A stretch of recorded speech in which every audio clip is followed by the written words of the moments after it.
পৌর bus terminal এলাকার বেহাল দশায় দুর্ভোগে যাত্রী ও পরিবহন খাতের ব্যবসায়ীরা। টার্মিনালের সড়কটি ভাঙা থাকায় প্রতিনিয়ত ক্ষতিগ্রস্ত হচ্ছেন পরিবহন ব্যবসায়ীরা। বিষয়ে আরো জানাতে মাগুরা পৌর বাস টার্মিনাল থেকে যুক্ত হয়েছেন রূপক আইচ।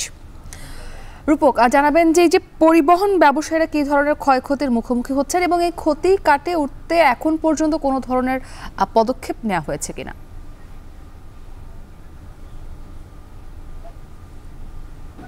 ধন্যবাদ। আমি আছি মাগুরা কেন্দ্রীয় বাস টার্মিনালে। মাগুরা পৌরসভার এই কেন্দ্রীয় বাস টার্মিনালটি আমাদের এই শহরের প্রধান বাস টার্মিনাল এবং এখানে আমরা দীর্ঘদিন ধরে দেখতে পেয়েছি যে এই বাস টার্মিনালটির ভেতরের অংশে দীর্ঘদিন কোনো ধরনের সংস্কার না হওয়ায় এই বাস টার্মিনালটি আসলে ব্যবহার অনুপযুক্ত হয়ে পড়েছে এবং সামান্য বৃষ্টিতেই এখানে পানি জমে খানাখন্দের ভেতরে পানি জমে একেবারেই অচল অবস্থা তৈরি হয়। এই টার্মিনালের ভেতরে বিভিন্ন জায়গায় দেখা গেছে ইট দিয়ে বা ইটের সুরকি দিয়ে ছোট ছোট খোয়া দিয়ে কিছুটা সংস্কার করার চেষ্টা করা হলেও সেটি একেবারেই অপ্রতুল ছিল এবং যার কারণে এই বাসগুলো যখনই এখান থেকে ঢোকে হেলে দুলে ঢুকতে হয়, তাদেরকে খুবই অসুবিধার মধ্যে দিয়ে এখানে ঢুকতে হয়।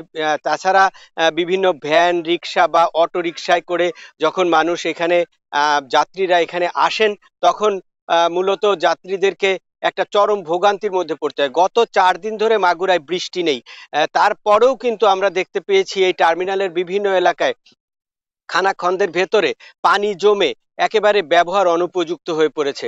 এর ফলে হচ্ছে কি, যারা সাধারণ যাত্রী তারা কিন্তু টার্মিনাল মুখী হচ্ছেন না, পারলে পরে তারা অন্য উপায়ে তাদের গন্তব্যে যাচ্ছেন। আমি বলে রাখি যে এই বাস টার্মিনালটিকে নিয়ে দক্ষিণাঞ্চলের প্রায় 7টি রুটের খুলনা, সাতক্ষীরা, বেনাপোল, চুয়াডাঙ্গা, কুষ্টিয়া সহ বিভিন্ন 7টি রুটের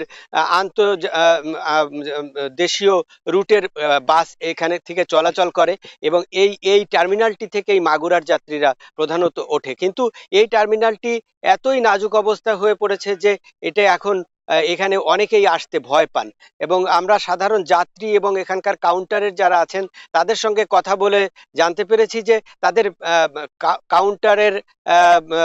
কাউন্টার ম্যানদের ব্যবসা কিন্তু একেবারে নেই বললেই চলে।